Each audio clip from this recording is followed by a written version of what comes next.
Everyone, welcome to my channel. So आज की video में हम एनसीईआरटी का चैप्टर नंबर 3 मैट्रिक्स को डिस्कस करेंगे। मैट्रिक्स क्या होता है, मैट्रिक्स का कहाँ कहाँ यूज़ होता है। सो इंट्रोडक्शन में आपको बताया गया कि मैट्रिक्स का यूज़ सिर्फ मैथ्स में नहीं बल्कि डिफरेंट फील्ड में और डिफरेंट तरीके से इसका यूज़ होता है। सो अब हम पढ़ेंगे कि मैट्रिक्स क्या होता है। So suppose we wish to express the information that Radha has 15 notebooks। ठीक है, कि राधा के पास 15 नोटबुक है, ये इन्फॉर्मेशन है हमारी। एक तरीके से डेटा को रिप्रेजेंट करना ही क्या होता है, मैट्रिक्स होता है।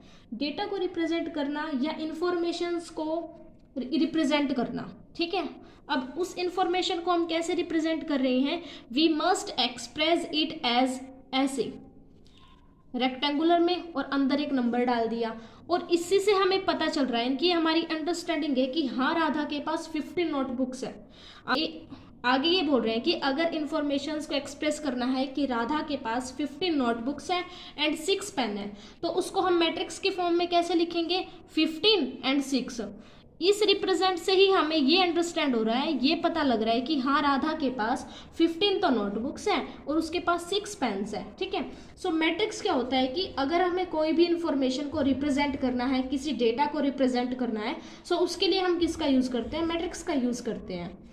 जैसे कि राधा के पास एक नोटबुक था, एक पेन था, उसकी 2 फ्रेंड और है, फौजिया एंड सिमरन। उसके पास 10 नोटबुक है, 2 पेन है, 13 नोटबुक है और 5 पेन है। ठीक है, अगर हमें इसको अरेंज करना हो टेबुलर फॉर्म में, अगर इसको अरेंज करना हो, टेबुलर फॉर्म का मतलब है कि एक टेबल्स में अगर हमें इसको रिप्रेजेंट करना है तो हम उसको कैसे करेंगे, एक टेबल बनाएंगे, उसमें लिखेंगे नोटबुक और इसमें लिखेंगे पेन, क्योंकि हमारे पास क्या इन्फॉर्मेशन है, नोटबुक और पेन। ठीक है, 2 आइटम है, एक नोटबुक और एक पेन है। ठीक है, राधा है एंड फौजिया एंड सिमरन है, टोटल नंबर ऑफ पीपल कितने हैं, 3 है।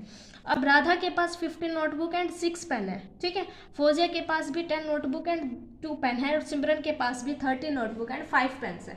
अगर हमें इसको एक मैट्रिक्स में रिप्रेजेंट करना है तो हम इसको खाली क्या करेंगे, इसके ऊपर नहीं लिखेंगे कि नोटबुक है, ये पेन है। ये जो डेटा है वो हमारा किस फॉर्म में अरेंज है, एक टेबुलर फॉर्म में अरेंज है जो हम है। अगर हमें मैट्रिक्स में उसको एक्सप्रेस करना है तो हम उसको कैसे एक्सप्रेस करेंगे, 15 6 10 2 13 5, यानी कि इसी टेबल में हमें क्या बना दिया, एक मैट्रिक्स की फॉर्म में इसको अरेंज कर दिया।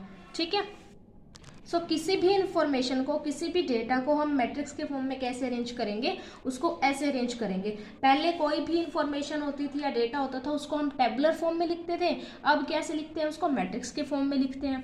अब देखो मैट्रिक्स में रोज एंड कॉलम्स, ये चीज़ें क्या होती हैं, मैट्रिक्स में होती है रोज एंड कॉलम। ठीक है, रोज को हम क्या बोलते हैं, पंक्ति। पंक्ति का मतलब क्या होता है, जैसे मेरे पास ये हिंदी का पेज है। ठीक है, इसमें हम कैसे राइट करते हैं, हमेशा ऐसे ऐसे ऐसे राइट करते हैं, है ना। अगर मैथ्स में हम कैसे लिखते हैं, मैथ्स की कॉपी उठा के देख लो, उसमें हम कैसे ऐसे बॉक्स बने होते हैं। ठीक है, जो क्या होते हैं, वर्टिकली होती है, उसमें हम ऐसे लिखते हैं 1 2 3।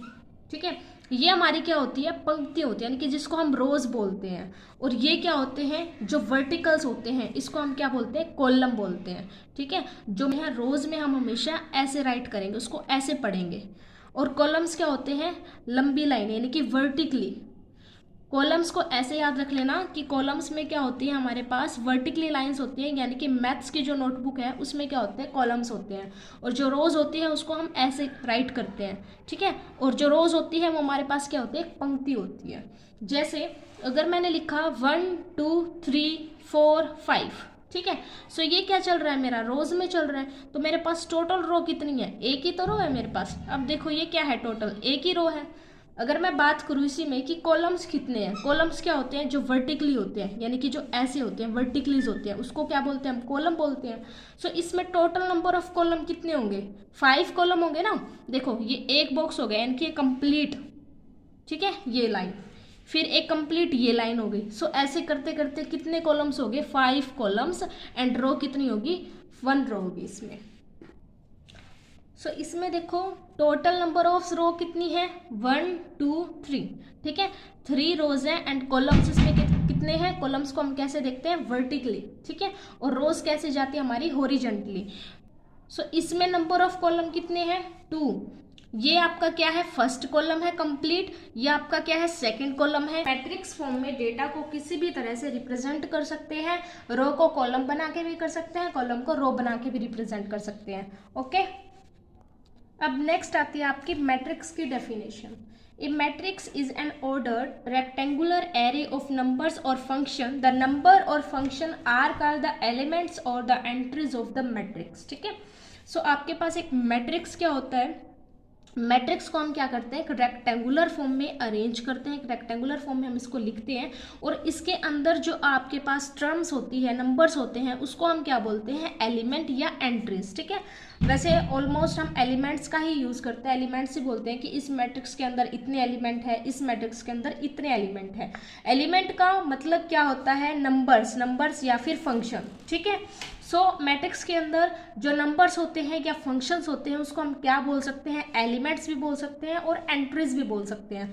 और जो मैट्रिक्स होती है वो हमारी कैसे रिप्रेजेंट होती है, किस ऑर्डर में होती है, रेक्टेंगुलर एरे ऑफ नंबर्स। ठीक है, ये रेक्टेंगुलर एरे ऑफ नंबर्स की फॉर्म में हम मैट्रिक्स को रिप्रेजेंट करते हैं। We denote matrix by capital letters. हमेशा मैट्रिक्स को हम कैसे डिनोट करेंगे, कैपिटल लेटर्स में, यानी कि हमारे पास मैट्रिक्स है, सो ए क्या है, कैपिटल लेटर्स में इसको डिनोट किया गया है। ये बी मैट्रिक्स है, ये सी मैट्रिक्स है। ठीक है, सो यहाँ पे आपको वही बातें बताई गई है कि in the above example the horizontal lines of elements are set to the constitute, यानी कि रोज ऑफ द मैट्रिक्स, और जो वर्टिकल लाइन है एलिमेंट्स की उनको हम क्या कहते हैं, कॉलम्स कहते हैं। जो भी हॉरिजॉन्टल लाइन बनी होगी उसको हम क्या कहेंगे, रोज, एंड जो आपकी वर्टिकली लाइन होगी उसको हम क्या कहेंगे, कॉलम्स कहेंगे। सो इस एग्जाम्पल में देखो, ये एग्जाम्पल है, इसमें क्या है, सो इस एग्जाम्पल में आपके टोटल नंबर ऑफ रोज कितने हो जाएंगे, 3। अभी देखो ये रो है, ये फर्स्ट रो है, ये सेकंड रो है, तो ये आपके टोटल नंबर ऑफ रोज कितनी होगी, 3। एंड अगर कॉलम्स की बात करें तो इसमें कॉलम्स कितने हो जाएंगे, 1 एंड 2।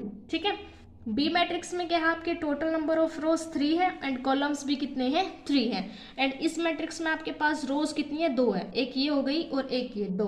कॉलम्स कितने हो जाएंगे, कॉलम्स देखने हैं वर्टिकली, तो ये पूरा वर्टिकली जो लाइन है आपकी कितनी होगी, 1, ये 2 एंड 3, इनके टोटल नंबर ऑफ कॉलम्स हो गए 3 एंड आपकी रोज कितनी हो गई, 2। सो ये बहुत ही इंपॉर्टेंट है कि ऑर्डर ऑफ ए मैट्रिक्स आपका क्या होता है। रोज को हम कैसे रिप्रेजेंट करते हैं, रोज को जो डिनोट करते हैं हम, रोज को हम करते हैं एम से डिनोट। ठीक है, और जो कॉलम्स होते हैं उनको हम डिनोट करेंगे एन से। ठीक है, तो इसमें क्या है, order of A matrix, order of A matrix हम हमेशा कैसे लिखते हैं, एम क्रॉस एन। ठीक है, ये एम और एन की मल्टीप्लीकेशन नहीं है, इसको हम क्या बोल सकते हैं कि एम क्रॉस एन बोल सकते हैं या एम इंटू एन बोल सकते हैं। ठीक है, ये क्या है, आपका ऑर्डर ऑफ ए मैट्रिक्स है जिसमें एम क्या है आपका रोज है एंड एन क्या है आपकी कॉलम्स है। So a matrix having M rows, matrix में क्या होगी, एम रोज होंगी एंड एन कॉलम्स होगी, is called a matrix of order. तो उस मैट्रिक्स को हम क्या बोलेंगे, एम क्रॉस एन, और सिंपली एम क्रॉस एन, यानी कि इसको हम कैसे पढ़ेंगे, read as M by N matrix. M by N matrix पढ़ो, एम क्रॉस एन पढ़ो, लेकिन ये मल्टीप्लीकेशन नहीं होता है। ठीक है, इसको हम क्या बोलते हैं, एम बाय एन। ठीक है, अब देखो इसको कैसे रिप्रेजेंट किया हुआ है, ये m इंटू एन जो है आपका, ये ऑर्डर ऑफ ए मैट्रिक्स है and order of A matrix हमेशा हम यहाँ पे लिखते हैं। ठीक है, इसके कॉर्नर पे m क्रॉस एन, यानी कि m बाय n मैट्रिक्स। ठीक है, अब देखो A11 का यहाँ पे क्या मतलब है, जो आपका फर्स्ट नंबर पे है वो आपकी क्या है, रो, और जो सेकंड नंबर पे है वो आपकी क्या है, कॉलम। यानी कि A11 का क्या मतलब है, 1 यानी कि फर्स्ट रो। ठीक है, first row and first column, first column. A12, 1 क्या मतलब है, रो, एंड 2 का क्या मतलब है, कॉलम, यानी कि first row and second column. देखो ये जो कंप्लीट है वो आपकी क्या है, कंप्लीट फर्स्ट रो ही तो है। सो हम क्या लिखेंगे, ए में जो फर्स्ट नंबर होगा वो 1 ही लिखा जाएगा, 1 1 1 1 1, है ना।